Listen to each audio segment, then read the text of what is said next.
सहनावतु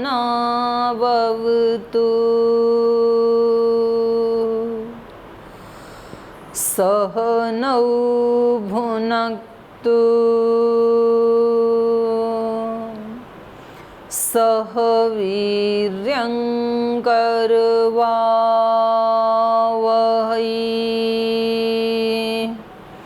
तेजस्विनावधीतमस्तु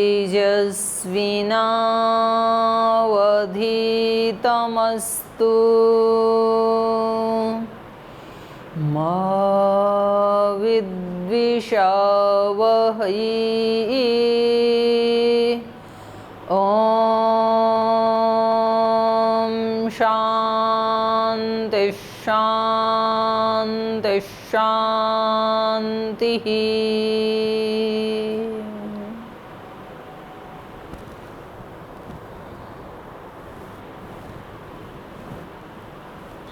रामायण का पाठ शुरू करने से पहले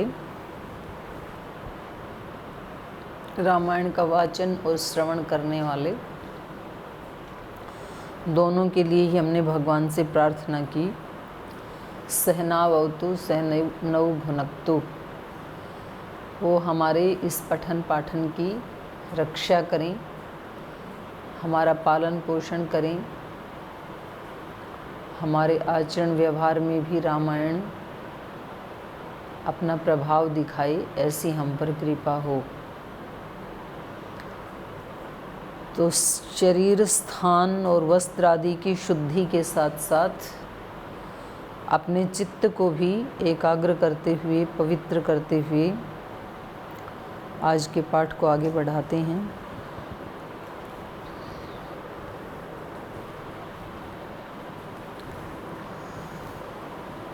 श्री राम का राज्याभिषेक होने के बाद जब राजा धर्मात्मा होता है, जितेंद्रिय होता है, योगी होता है, तो उसके तप, पुरुषार्थ और उसकी भक्ति का, उसकी सचरित्रता का प्रभाव स्वतः ही प्रजा के ऊपर गिरने लगता है। और जब राजा क्रूर, असंयमी, भोगवादी, विलासवादी होता है तो उसका प्रभाव भी स्वतः ही प्रजा के ऊपर गिरने लगता है। तो ये पुरानी एक कहावत है, यथा राजा तथा प्रजा। जैसा राजा होता है वैसी प्रजा होती है। और ये राजा केवल देश का नेतृत्व करने वाला ही व्यक्ति राजा नहीं होता है। कोई व्यक्ति किसी समाज का राजा होता है, जैसे कि सीएम है। कोई व्यक्ति किसी आध्यात्मिक साम्राज्य का नेता होता है, जो अलग अलग मत, पंथ, संप्रदाय, समूह और उनके जो मुखिया हैं, तो वो अपने उस संस्थान के, संगठन के राजा ही होते हैं। तो जैसा जैसा उनका चरित्र होता है वैसा वैसा फिर उनके अनुयायियों में भी आ जाता है। कोई व्यक्ति अपने परिवार का 4-5 लोगों का जो नेतृत्व कर रहा है, वो उस घर का राजा होता है। तो जहाँ घर में मुखिया समझदार होते हैं, सेवापरायण होते हैं, सबके साथ समान दृष्टि रखने वाले होते हैं, न्यायप्रिय होते हैं, सहनशील, क्षमाशील होते हैं, तो फिर उनके बच्चों में स्वतः ही वो संस्कार आ जाते हैं। और यदि घर का मुखिया जो है वो मनमानी करने वाला है, आलसी है, प्रमादी है, तो फिर उनके बच्चों में वो चीज़ ऑटोमेटिक ही आ जाती है। बच्चों से हम ये अपेक्षा नहीं कर सकते हैं कि वो फिर श्रद्धावान बने, सुबह जल्दी उठने वाले। अब माँ यदि 7-8 बजे उठ रही है तो बच्चा 5 बजे उठ करके योग कैसे करेगा? माँ का यदि खाने पीने के ऊपर संयम नहीं है, उसको मिर्च, मसाले, चटपटा भोजन, रोज़ाना नई नई डिश चाहिए, तो बच्चे कैसे फिर संतुलित आहार खा सकते हैं? तो यथा राजा तथा प्रजा।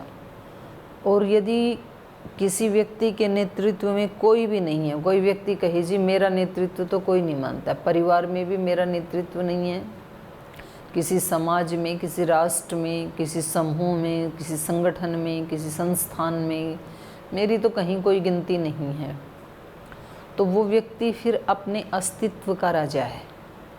और बाहर का राजा बनना वो भी कठिन है, लेकिन अंदर वाले राजा की अपेक्षा बाहर का राजा बनना सरल है। पूरे देश का कोई पीएम और राष्ट्रपति बनना सरल है, और कोई व्यक्ति अपने मन का और इंद्रियों का राजा बन जाए ये महाकठिन है। और ये बनने में हम सब स्वतंत्र हैं, पीएम सब नहीं बन सकते हैं, लेकिन आत्मवेत्ता, जितेंद्रिय, धर्मात्मा ये हर व्यक्ति बन सकता है। तो जब कोई एक व्यक्ति भी ऐसा बनता है तो फिर उसके आसपास उसका प्रभाव दिखाई देने लगता है। माने राजा राम ने कोई इस तरह की बहुत स्ट्रिक्टनेस अपने साम्राज्य में नहीं कर रखी है। पुत्रवत पालन करते हैं, पुत्र की तरह स्नेह करते हैं, उनके अंदर कोई भय आतंक उत्पन्न नहीं कर रखा है।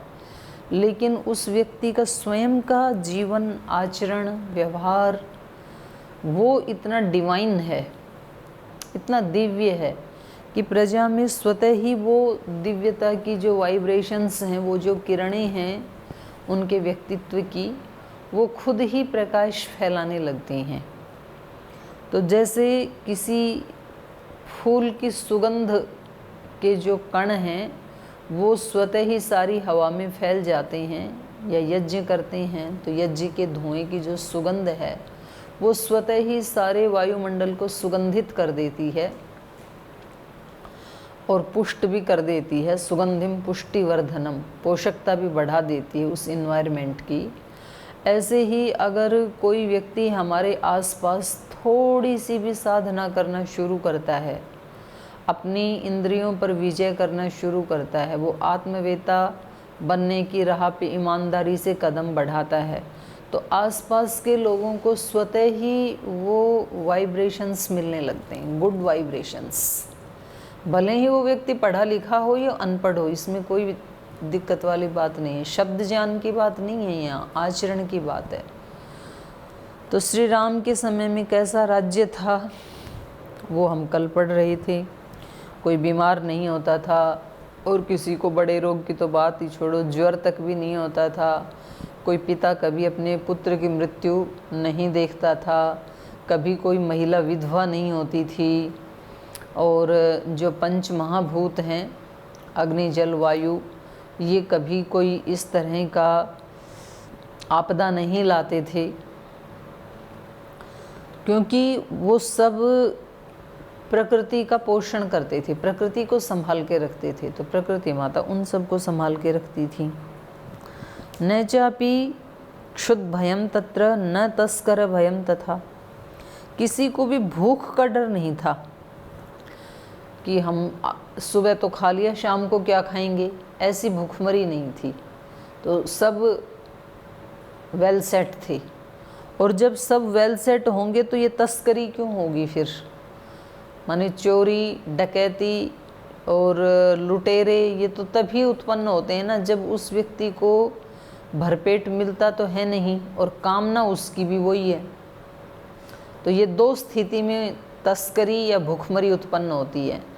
पहला तो जब समाज में आवंटन का जो नियम है वो ठीक ना हो, किसी को कम किसी को ज़्यादा मिले, और दूसरा जब व्यक्ति, कुछ लोग तो बहुत आलसी प्रमादी हो जाएं, कुछ बहुत पुरुषार्थी हो जाएं। तो जो आलसी प्रमादी हैं उनके पास संसाधन फिर कम मिलेंगे तो वो ज़्यादा वालों को देख करके उनकी इच्छा होगी हम भी ऐसे ही जिएं, और ऐसे जीने के लिए उनके पास धन है नहीं, तो फिर वो चोरी डकैती करते हैं। और कई बार ऐसे होता है कि वो पुरुषार्थ करने के लिए तैयार हैं लेकिन उनको चांस नहीं मिलता है। जैसे एक व्यक्ति ने पढ़ाई लिखाई कर ली, डिग्री डिप्लोमा सब उसने कर लिया, अब वो नौकरी करने के लिए तैयार है लेकिन उसको नौकरी मिलती नहीं है। वो कहता है मैं पुरुषार्थ करने के लिए तैयार हूँ। मैंने सुना एक बच्चे से, किसी की सच्ची घटना है ये, कि कोई व्यक्ति जो है वो फल खरीद रहे थे और एक छोटा सा बच्चा आया, बोले बाबूजी 1 रुपया दे दो ना। तो उन्होंने कहा कि भाई थोड़ा सा ठीक ठाक था, मतलब होगा 10-15 के बीच में लड़का। बहुत जवान भी नहीं था और बहुत बच्चा भी नहीं था। तो उन्होंने कहा कि कमा के नहीं खा सकते हो? सुबह सुबह मांगने आ गए। बोले बाबूजी ये बात तो मैं 15 लोगों से सुन चुका हूँ कि कमा करके नहीं खा सकते हो, तो लेकिन आप मेरे को ये बताओ कमाऊँ कहाँ? मैं कमाने के लिए तैयार हूँ, लेकिन क्या आप मुझे कोई नौकरी देंगे? तो वो व्यक्ति दंग रह गया कि नौकरी तो मैं नहीं दे सकता हूँ, क्योंकि मैं भी एक मिडिल क्लास फैमिली का व्यक्ति हूँ। तो थोड़ा सा उसको नोक किया। उस बच्चे के शब्दों में सच्चाई थी, क्योंकि वो जिसके भी पास जाता सब झिड़क के उसको यही कह देते कमा के नहीं खा सकते हो, और कोई भी कमाने का साधन उसको देने के लिए तैयार नहीं था।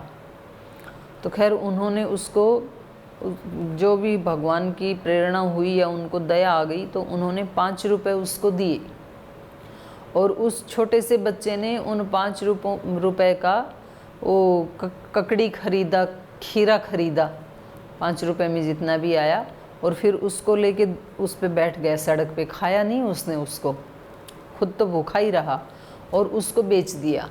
जो उसने 5 रुपये में ख़रीदा था वो उसको 8-9 रुपये में बेच दिया उसने थोड़ा सा, तो जस्ट डबल प्रॉफिट हो गया। फिर उसने अगले दिन उससे और ज़्यादा ख़रीदा, फिर जो थोड़ा प्रॉफिट हुआ, फिर उसने उससे अगले दिन दूसरे फल भी रखना शुरू कर दिया, आम आड़ू आदि। तो ऐसे करते करते उसने फिर रेहड़ी लगाना शुरू कर दिया, और एक दिन फिर उस रेहड़ी के ऊपर वही व्यक्ति फिर फल लेने के लिए आते हैं। तो उस व्यक्ति ने उनको फल और सब्जियां जो उसने मांगी वो दे दी, और जब वो पैसे लेने लगे तो उन्होंने कहा नहीं बाबूजी आपसे पैसे नहीं लेने। तो उन्होंने कहा क्यों भाई, क्या बात है? तो उसने बताया कि मैं वही व्यक्ति हूँ जिसको आपने 5 रुपये दिए थे। उस 5 रुपये से मैंने ये धंधा शुरू किया, और आज आपकी दया से मैं रोटी पानी खा लेता हूँ, मतलब मेरा ठीक से गुजर बसर चल रहा है। उस व्यक्ति को बड़ा आश्चर्य हुआ कि मतलब मेरे 5 रुपये से और एक व्यक्ति का जीवन इतना बदल सकता है। और धीरे धीरे उसने कड़ी मेहनत की, पुरुषार्थ किया, और फिर उसकी रेहड़ी नहीं, अब उसकी फल की दुकान बन गई। और उसके बाद उसकी फल की एक दुकान नहीं, उस मार्केट में उसकी 10 दुकानें बन गई। तो कई बार ये भी होता है कि किसी व्यक्ति को चांस नहीं मिलता है, उसके अंदर प्रतिभा तो होती है, पर बीज तो है, उस बीज में शक्ति भी है, लेकिन उसको पृथ्वी में बोया नहीं गया, किसी ऐसी उर्वरा भूमि में उसको जाने का मौका नहीं मिला। अगर उसको मौका मिल जाता, कई बच्चे बड़े बुद्धिमान होते हैं, अगर उनको वैसे ही कॉन्वेंट स्कूल्स में पढ़ाया जाता और इस तरह की उनकी शिक्षा व्यवस्था होती, तो शायद वो बहुत ऊंचे पद पे होते आज। तो यहाँ श्री राम का राज्य कैसा है? यहाँ ना तो भूखमरी है और ना कोई तस्करी है, कोई चोरी डकैती नहीं है। यहाँ पे सब लोग, स्वामी जी महाराज भी इस बात को बोलते हैं। महाराज जी कहते हैं भूखमरी यदि मिटानी है, देश से गरीबी यदि मिटानी है, तो लोगों के हाथों को काम दो।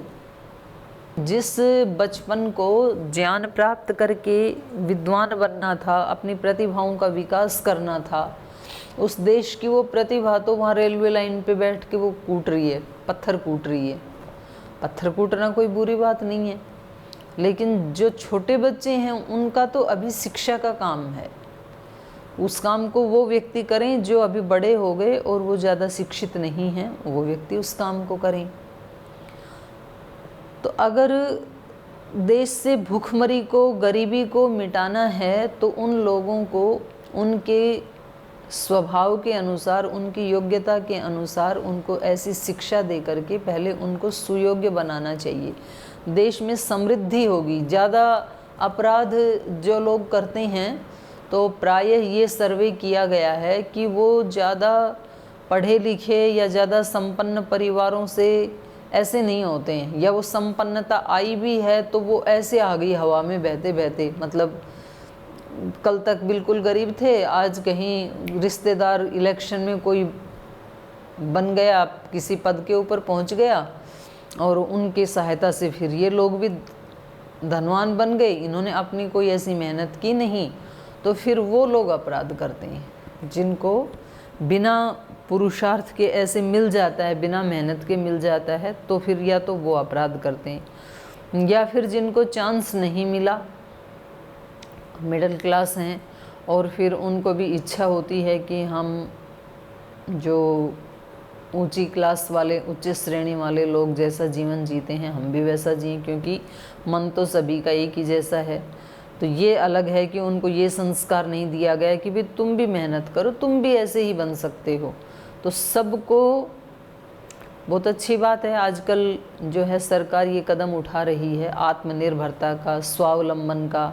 महात्मा गांधी भी ऐसे बोलते रहे और हमारे देश की तो करोड़ों करोड़ों वर्षों से यही परंपरा रही है कि यहाँ शिक्षा ही ऐसी दी जाती है कि वो व्यक्ति पढ़ते पढ़ते ही अपने आप में पूरा एक प्रोडक्टिव व्यक्ति बन जाता है। वो 10 लोगों को रोजगार दे सकता है, ऐसा वो व्यक्ति बन जाता है।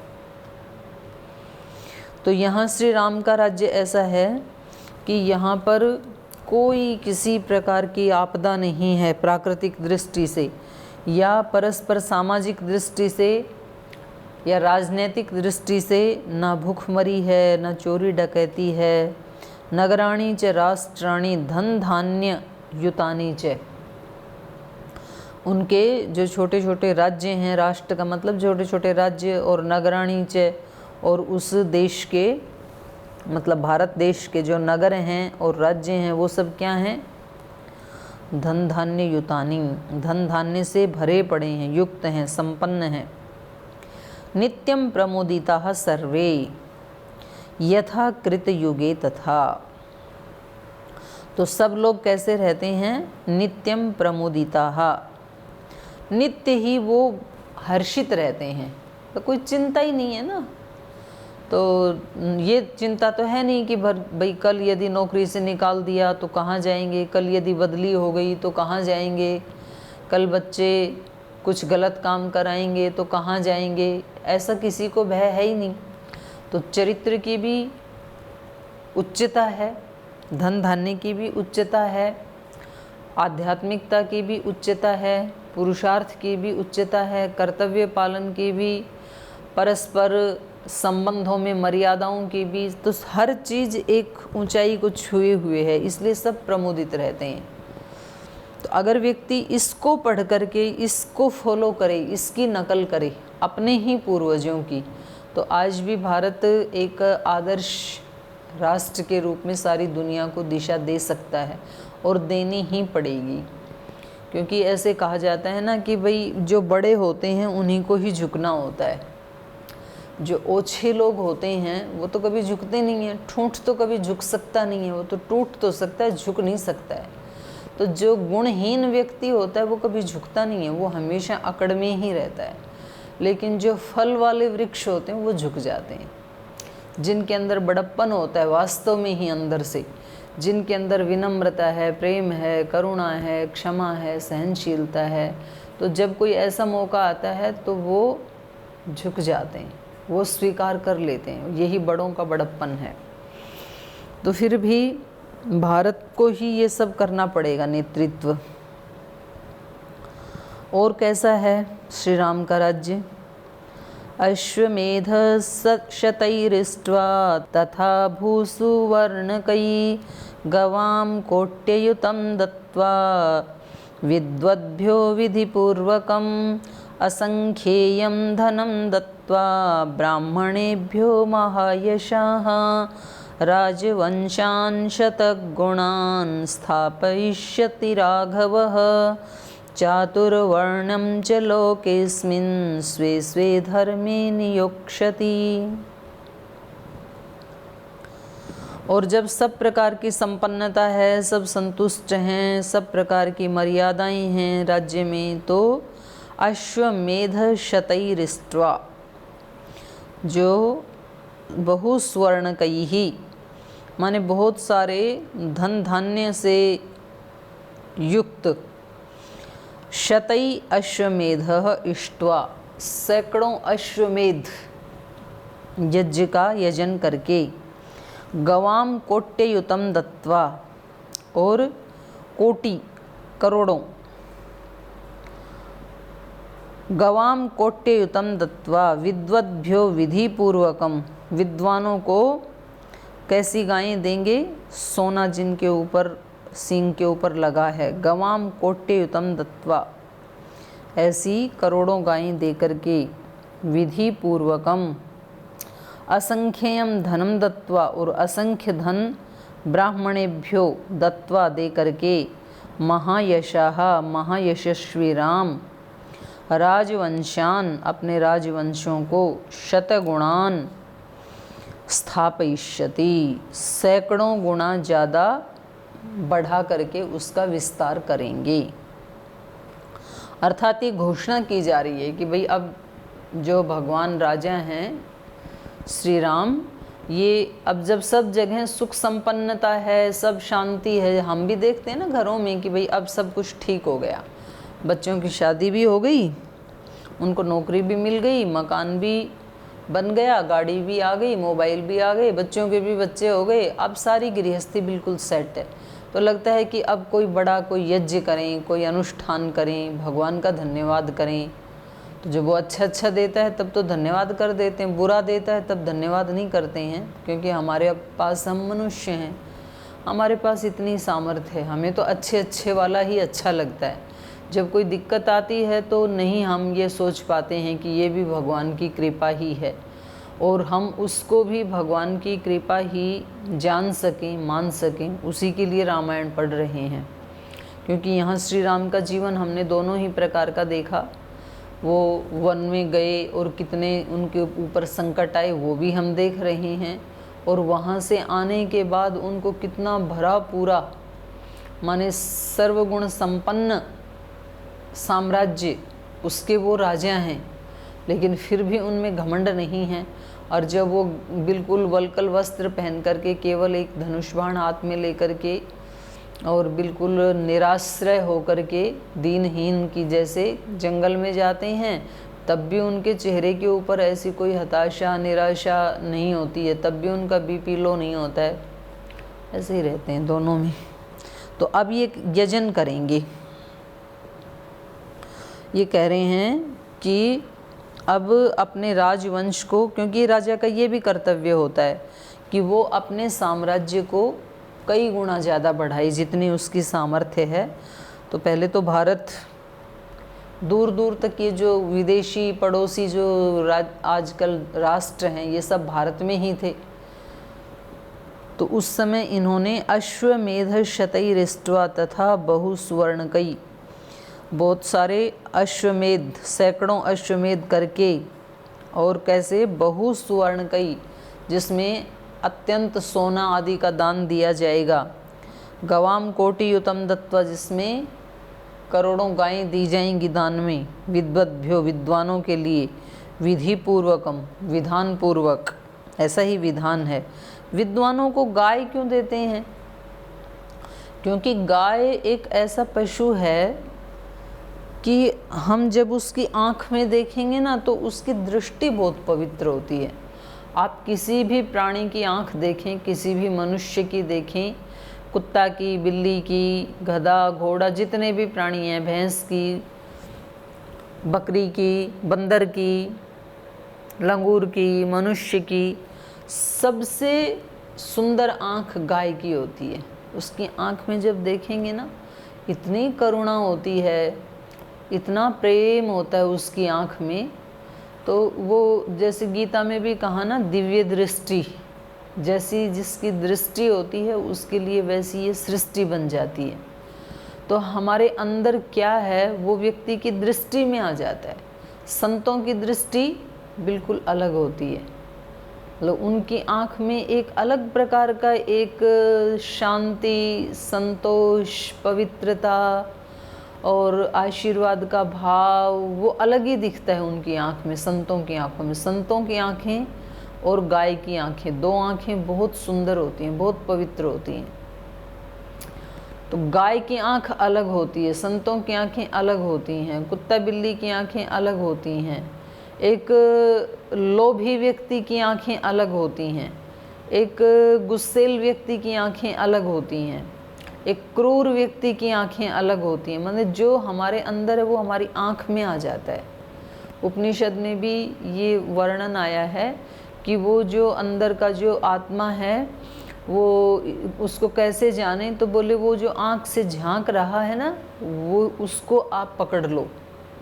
जैसे कोई सारा का सारा मकान बंद हो और उसमें किसी एक व्यक्ति को हमने छोड़ दिया हो, और वो ऊंचा सा मकान हो 4-5 मंजिल का, और उस मकान में हमने उसको बंद कर दिया है। अब वो झरोखे के पास आकर के झांकता है बाहर, तो ये जो झांकने वाला है ये तो सबको देख लेता है बाहर, लेकिन जो बाहर खड़े हुए लोग हैं उनको वो नहीं दिखाई देता है। वो कहते हैं कि कहाँ है वो, ये तो मकान दिखाई देता है, बिल्डिंग दिखाई देती है 5 मंजिल की, वो व्यक्ति कहाँ है। और वो व्यक्ति है वो सबको देख रहा है, नीचे जितने भी खड़े हैं। तो उनमें से कहीं मुश्किल से किसी एक व्यक्ति की दृष्टि चली जाए उस झरोखे के आर पार कि मुझे इसके पार कुछ दिख रहा है, शायद कोई है वहाँ पे, तो उसको ज्ञानी माना जाता है, वरना तो पता ही नहीं चलता है नीचे खड़े लोगों को। तो ऐसे हमारे इस पिंड में वो ब्रह्म है अंदर, वो आत्मा भी है अंदर, और वो आत्मा इन आँख उसका झरोखा है, जाली खिड़की है इस शरीर की, बाकी तो सारा बंद है, कहाँ देखेंगे। इसके माध्यम से वो बाहर देख रहा है, और उस देखने वाले को जो देख लेता है उसका जीवन कृतकृत्य है। तो यहाँ दृष्टि की बात हम कर रहे थे कि किसी व्यक्ति की चित्त की स्थिति कैसी है, तो इसलिए स्कैन भी करते हैं, आँखों की पुतलियों का स्कैन करते हैं, तो आँखों में आ जाता है, और उसकी हाथों में ये जो रेखाएं हैं उसमें भी ये भी चेंज होती रहती हैं। जब हमारी चित्त की स्थिति के अनुसार हमारे हाथों की रेखाएं चेंज होती रहती हैं। जब हम सात्विक वृत्ति में होते हैं तो अलग प्रकार की रेखाएं बनती हैं, राजसिक तामसिक में होते हैं तब अलग प्रकार की बनती हैं, टेंशन में होते हैं तब अलग प्रकार की चेंज होती रहती हैं। ये कुछ 2-3 तो ऐसी हैं जो फिक्स हैं, चेंज नहीं होती हैं, बाकी छोटी छोटी जो हैं वो चेंज होती रहती हैं हमारी चित्त की स्थिति से। तो ये एक साइंस है, ये भी एक विज्ञान है, पर ये इसके नाम पे जो अंधकार है वो भी कोई कम नहीं है। माने जिसको नहीं पता है, जिसने ये विद्या नहीं पढ़ी है, वो व्यक्ति खूब ज़्यादा इसके प्रति भ्रमित भी करते हैं लोगों को, और बहुत इससे अनर्थ भी होते हैं फिर। तो इसलिए फिर ये कहा ऋषियों ने कि तुम उस तरफ मत जाओ, उस वाले विज्ञान की तरफ, क्योंकि वो आपको भ्रम में भी डाल सकता है। आप अपने कर्म के ऊपर ज़्यादा फोकस करो कि आपको कैसा कर्म करना चाहिए। तो यहाँ पर ये कह रहे हैं कि विद्वानों को, क्योंकि गाय देने से एक पवित्र पशु जब हमारे पास रहता है तो एक तो उसकी दृष्टि से और उसकी पवित्रता के जो वाइब्रेशंस निकलते हैं, तो कहते हैं जिस घर में एक गाय रहती है उस घर में कोई बीमारी नहीं आती है। और गाय का जो घी, दूध, गोमूत्र और गोबर जो है वो कोई भोजन नहीं होता है, वो अमृत होता है, उसमें अनेक औषधियाँ होती हैं। तो अनेक रोग तो इसीलिए उस व्यक्ति को नहीं होते हैं क्योंकि वो गाय का घी, दूध, दही, मक्खन, मलाई, छाछ ये सब खाता है। ये सब खाता है तो उसके पेट में कहीं कुछ गड़बड़ भी होगी तो वो बिल्कुल ठीक हो जाएगा। और पहले तो किसी रोगियों को ही गाय का दूध देते थे, ऐसा प्रचलन था, गाय का दूध पीते ही नहीं थे लोग। लेकिन अभी श्रद्धेय स्वामी जी महाराज ने और भी बहुत सारे ऐसे महापुरुषों ने ये जो गाय के घी, दूध आदि हैं उसका प्रचार प्रसार किया है। तो पुनः अब लोग गाय का घी लेना ज़्यादा पसंद करते हैं, और पतंजलि भी अनेक गायों का मक्खन इकट्ठा करके फिर उसका घी बना के देते हैं आपको। और दूसरा है कि वो समृद्धि का भी प्रतीक है।